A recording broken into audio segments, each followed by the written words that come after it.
The morning the violation notice arrived, the neighborhood still carried the calm of early daylight. The streets were quiet, the lawns perfectly trimmed, and the houses lined up with the same manicured precision the HOA demanded. Yet behind that peaceful front lay an organization that seemed to thrive on control, wielding its rulebook like a weapon rather than a guide.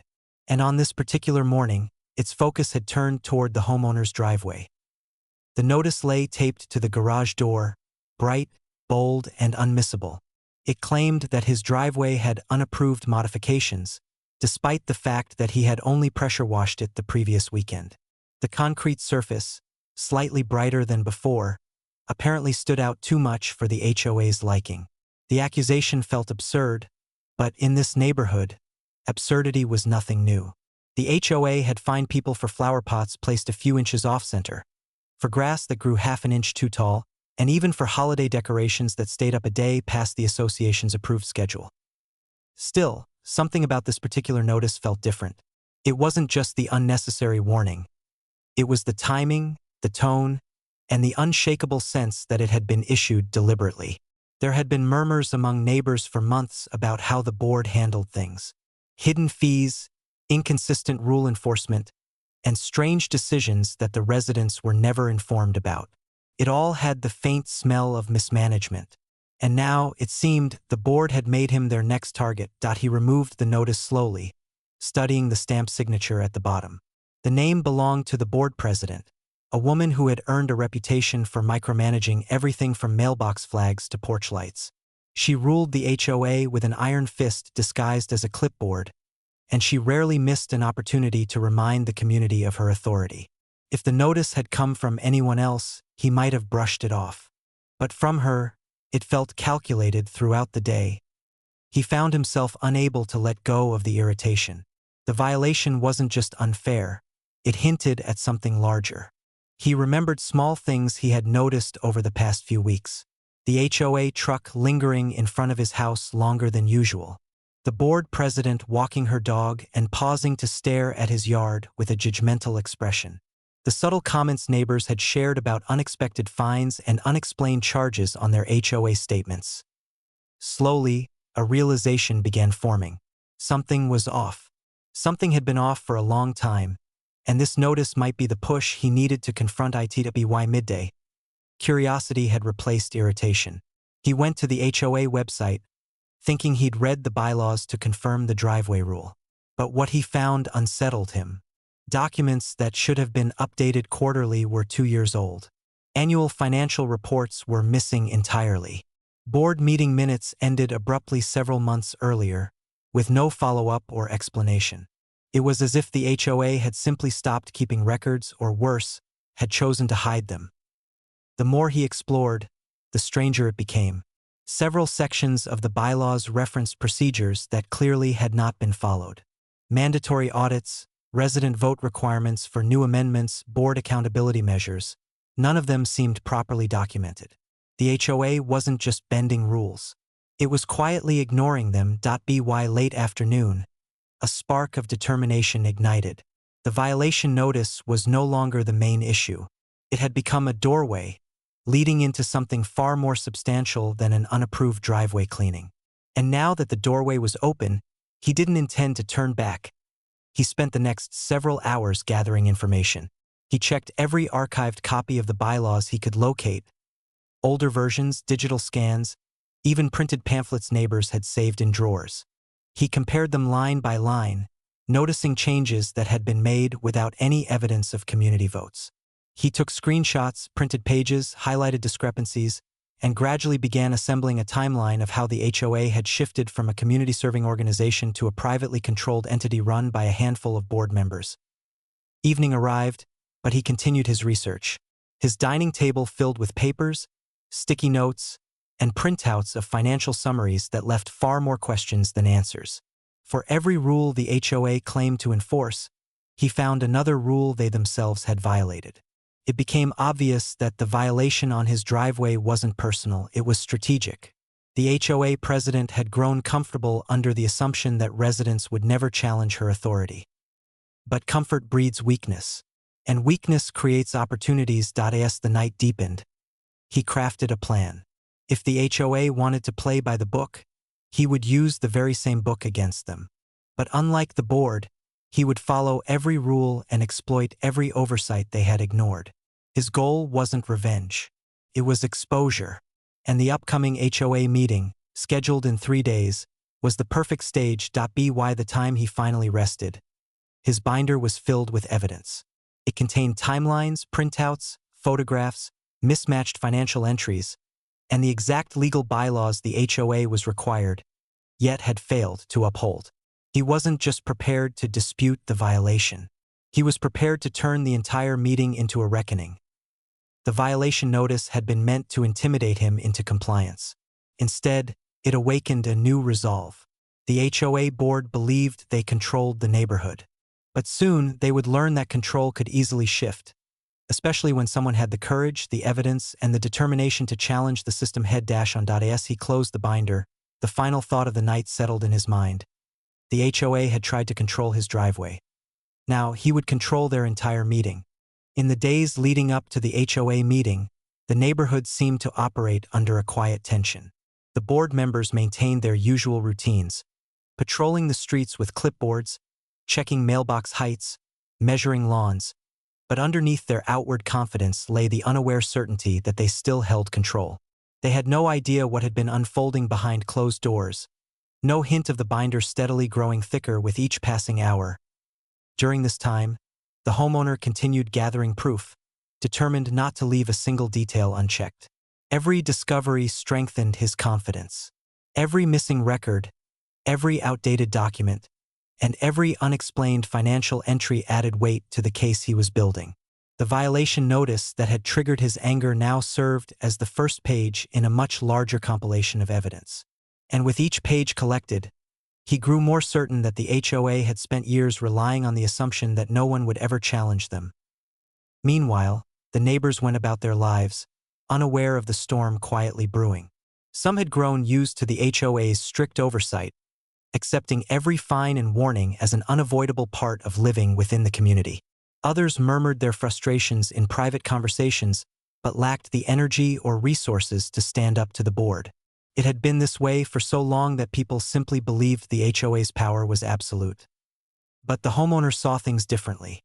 He knew that authority unchallenged becomes authority abused. And after reviewing the HOA's own bylaws, it became painfully clear that the board had been operating far outside the boundaries of what they were legally permitted to do. By the second evening, he reached out to a few trusted neighbors, not to reveal the full extent of his plan but to better understand what others had experienced. What he learned only confirmed his suspicions.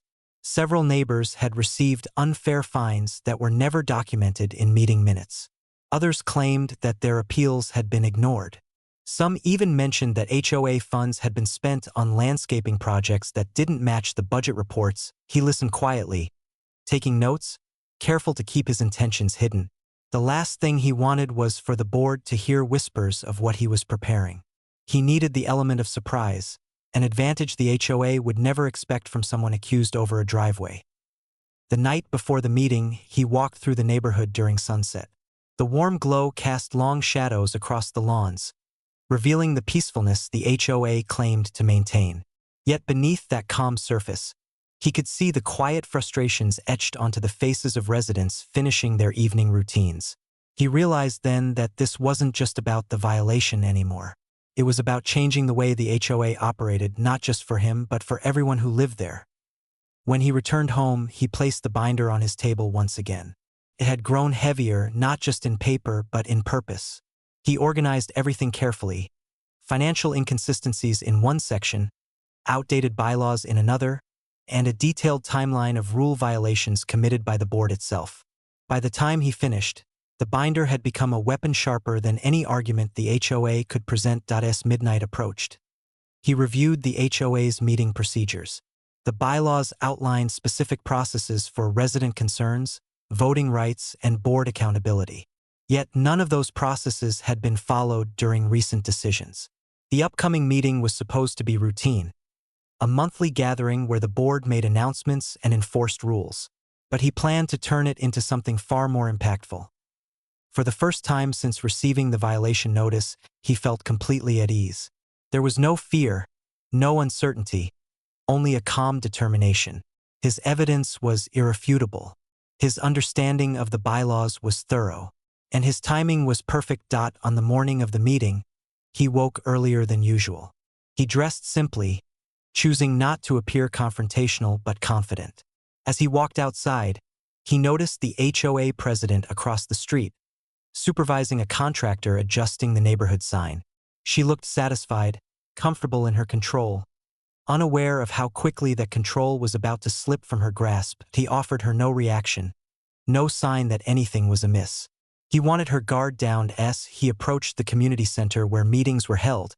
He was surprised to see more residents gathering than usual. Word had quietly spread that he planned to attend.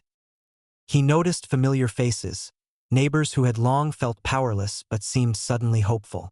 Some glanced at him with curiosity, others with silent encouragement. Though he had not shared details, they sensed something was about to happen. The HOA board members sat at their table, organizing their papers, preparing to present their agenda. The president stood in the center, confident and composed, certain that the meeting would proceed exactly as she intended. She had no idea that the binder in his hand would soon disrupt the very order she depended on. The room filled. The door closed. The meeting began, and as the board opened with their usual announcements, the homeowner waited, steady and silent. For the exact moment the bylaws allowed him to speak, it was nearly time. The night of the HOA meeting arrived with an atmosphere far tenser than any previous gathering the neighborhood had ever seen. The community center, usually a dull room filled with recycled air and the faint smell of old carpet, felt different now. Charged, expectant, and oddly restless. Residents filtered in slowly at first, then in steady waves, whispering to one another with an energy that indicated something larger was brewing beneath the surface. Their expressions carried a mixture of frustration, anticipation, and curiosity, all directed toward the front of the room where the board members sat stiffly behind a long folding table. To the center of that table sat Brianna, the HOA president, posture rigid and jaw tight, pretending to be calm while her fingers betrayed her anxiety with a subtle, relentless tapping against the clipboard. The other board members avoided eye contact with one another, their faces pale, their confidence shaken by the events that had unfolded over the past several days. The voicemail leak, played, replayed, and passed around the entire neighborhood, had done more than embarrass them. It had exposed a culture of selective enforcement, unspoken favoritism, and a startling disregard for the very homeowners they were supposed to represent. No one on the board had been prepared for the backlash. And yet, they attempted to regain control of the meeting with stiff, rehearsed composure. The front row of chairs filled quickly, then the next, until the room was packed and the sound of quiet shuffling settled into an expectant silence. Residents crossed their arms, tilted their heads, and waited. They were no longer passive attendees. They were spectators at the edge of a long overdue reckoning. When the meeting officially began, Brianna attempted her usual formal introduction, but the tension in the room weighed too heavily for her to recite the familiar script with authority. Her voice faltered, her smile stiffened, and her attempt at maintaining order dissolved under the pressure of dozens of watchful eyes. She moved immediately into the first agenda item, the so-called driveway violation, hoping to brush through it quickly and quietly, but this time, the room did not allow her to proceed unchallenged. The homeowner whose driveway had sparked the entire conflict, calm, composed, and prepared, stood up before Brianna could finish reading the accusation aloud. Every gaze in the room shifted toward him as he walked to the front with a deliberate, controlled pace. The click of his heels against the linoleum floor echoed like a countdown. Without raising his voice or showing the slightest sign of anger, he placed a neat stack of printed documents onto the table. They were copies of the HOA bylaws, carefully highlighted to expose contradictions in enforcement, vague language around driveway rules, and the absence of any regulation that justified the violation placed on his property. The board froze. The room leaned in. Before they could respond, the homeowner produced a second stack. Messages from neighbors who had come forward over the past week, describing similar experiences, unexplained warnings, and penalties that seemed to target certain residents while ignoring others. The weight of these shared testimonies hung in the air like undeniable evidence. And then came the final blow. A printed transcript of the leaked voicemail in which the board members had casually strategized about punishing him simply because they didn't like the way he handled things. The murmurs began instantly. A soft, rising wave of disbelief and outrage that grew louder with each passing second. Residents exchanged shocked glances. Others shook their heads, and some began flipping through the highlighted bylaws in their hands with newfound interest and anger.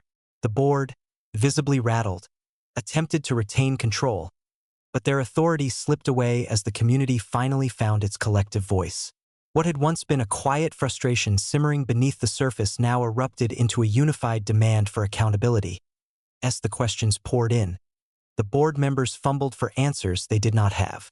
Their confident facade crumbled further with every accusation, every inconsistency exposed, every reminder of rules they themselves had ignored.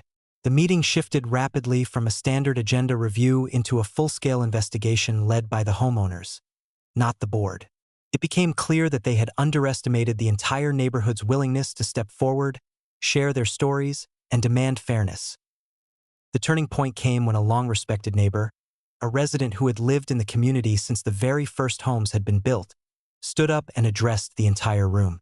Though no dialogue was spoken, the weight of her presence alone was enough to silence the chaos.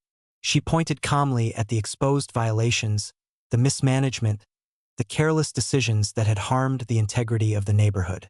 Then she turned her gaze to the board with an expression that conveyed decades of disappointment.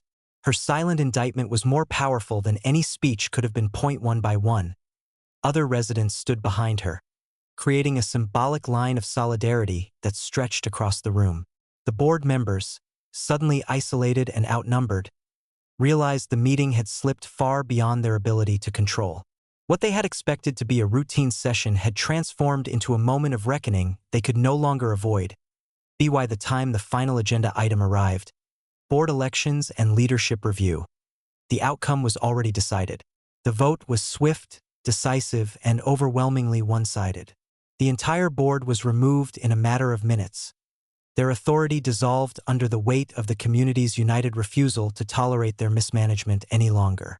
A new temporary committee was formed on the spot, composed of neighbors committed to transparency, fairness, and genuine community values. As the meeting concluded, the homeowner stepped outside into the cool night air, feeling an unfamiliar but satisfying sense of closure. The neighborhood had not only rejected the board's attempt to control his driveway, they had dismantled the entire flawed system that allowed such abuses of power in the first place. The quiet suburban streets felt different now, somehow lighter, as if the community had collectively exhaled a long-held breath. The driveway violation that had once threatened to disrupt his life had instead sparked a shift that reshaped the neighborhood's future. He walked home slowly, knowing that in standing up for himself, he had unknowingly helped every resident reclaim a sense of fairness and unity they had not felt in years. And somewhere deep down, the former board members realized that the meeting they had tried so hard to control ended up being the one that controlled them instead.